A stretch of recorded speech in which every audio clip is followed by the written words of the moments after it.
সমুদ্রের মাঝখানে এক জাহাজ প্রচণ্ড ঝড়ের মধ্যে পড়ে লণ্ডভণ্ড হয়ে গেল। সেই জাহাজের বেঁচে যাওয়া এক যাত্রী ভাসতে ভাসতে এক নির্জন দ্বীপে এসে পৌঁছাল। জ্ঞান ফেরার পর সে প্রথমে ভগবানের কাছে প্রাণ খুলে ধন্যবাদ জানালো তার জীবন বাঁচানোর জন্য। প্রতিদিন সে দ্বীপের তীরে এসে বসে থাকতো, যদি কোনো জাহাজ সেদিকে আসে সেই আশায়, কিন্তু প্রতিদিনই তাকে হতাশ হয়ে ফিরে আসতে হতো। এরই মধ্যে সে সমুদ্র তীরে তার জন্য একটা ছোট্ট ঘর তৈরি করে ফেলল। সমুদ্রের মাছ ধরে এবং বন থেকে ফলমূল খেয়ে সে বেঁচে থাকলো। একদিন সে খাবারের খোঁজে বনের মধ্যে গেল। বন থেকে সে যখন ফিরে এলো তখন দেখলো যে তার রান্না করার উনুন থেকে আগুন লেগে পুরো ঘরটিই পুড়ে ছাই হয়ে গেছে এবং তার কালো ধোঁয়ায় আকাশ ভরে গিয়েছে।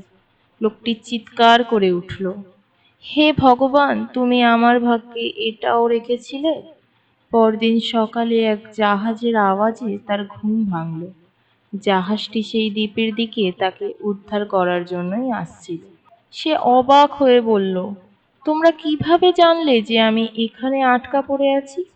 জাহাজের ক্যাপ্টেন তাকে জানালো, তোমার জ্বালানো ওই ধোঁয়ার সংকেত দেখেই আমরা তোমাকে উদ্ধার করতে এসেছি।